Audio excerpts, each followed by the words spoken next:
Close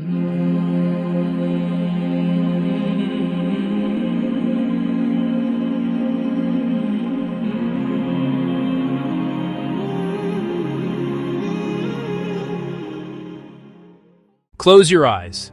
Let the noise of our modern world fade into a gentle hum.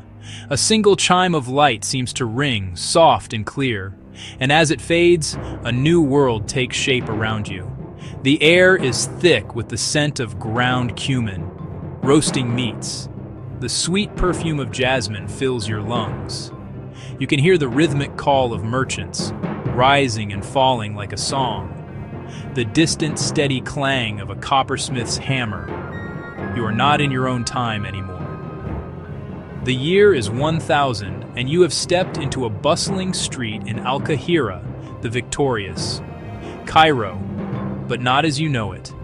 A city young, vibrant, brimming with a powerful new vision, grand ambition, and profound faith. Our journey through time begins with the city's very creators.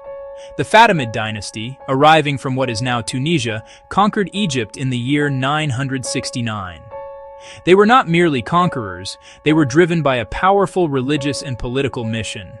As leaders of the Ismaili branch of Shia Islam, they saw themselves as the rightful caliphs, the true successors to the Prophet Muhammad. They founded Cairo, or Al-Qahira, not just as a capital, but as the heart of their new caliphate. A city that radiated their authority and interpretation of the faith, a direct challenge to the Abbasids in Baghdad. At the center of this vision was a magnificent new mosque, commissioned almost immediately. In 970, construction began on Al-Azhar, the most radiant. Its name was a tribute to Fatima al-Zahra, the daughter of the Prophet. Initially a primary congregational mosque where the caliph led Friday prayer. The architecture declared its purpose, devotion and awe in a communal spine. But Al-Azhar became much more, a great center for learning, a madrasa. Here, the Fatimids propagated doctrine, training missionaries and officials. Students flocked from across the Islamic lands, drawn by knowledge. They studied the Quran, Islamic law, Arabic grammar, logic, and the sciences. The curriculum forged scholars loyal to the Fatimid cause, yet its intellectual gravity drew in wider ideas and debates. As dynasties rose and fell, Al-Azhar adapted and grew. It survived the Fatimids and became a bastion of Sunni orthodoxy, one of the oldest continuously operating universities in the world.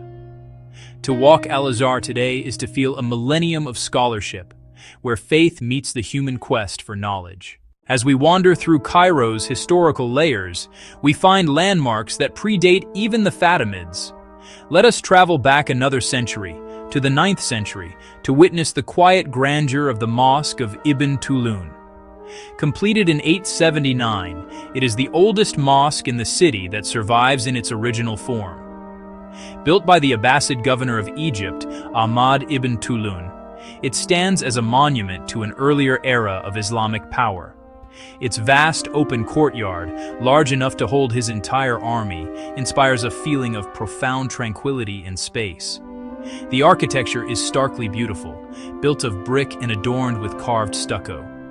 The mosque's most famous feature is its unique minaret. A spiral staircase winds around its exterior. Legend says Ibn Tulun wrapped a piece of parchment around his finger and claimed he was designing the minaret. True or not, it is an unforgettable symbol of Cairo's early Islamic heritage. Now leap to the 12th century, Salah al-Din al-Ayyubi, known as Saladin, a Sunni Kurd who ended Fatimid rule in 1171 and sought to fortify Cairo against Crusader attacks. His enduring legacy in the skyline is the mighty citadel. Perched on the Muqaddam Hills, it dominated Cairo for 700 years. From its ramparts, rulers surveyed their domain, from the winding Nile to the sprawling city below. Not just a fortress, the heart of the state.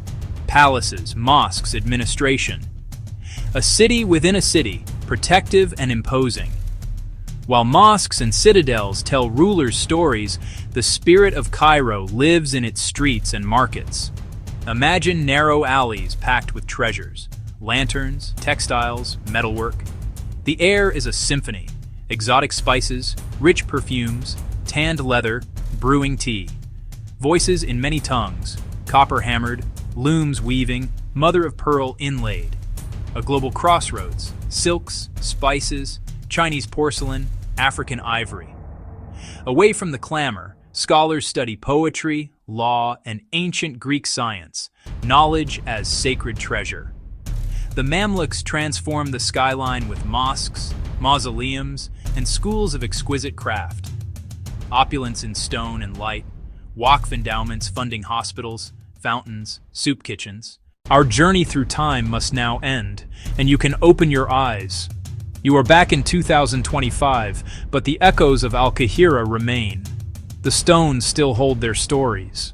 The call to prayer still rings out from minarets old and new. If this brief glimpse into the past has moved you, I urge you to continue the journey. Do not let this be the end. The vibrant history of Islamic Cairo is accessible to all who seek it. This rich heritage is a shared treasure, waiting for you to discover it, to learn from it, and to help keep it alive for generations to come. Read trusted historians on the Fatimids, the Ayyubids, the Mamluks. Explore the online collections of the Metropolitan Museum of Art and the British Museum. Seek university press publications on Islamic art and architecture. Visit archnet.org for reliable images and research. Read, visit, share.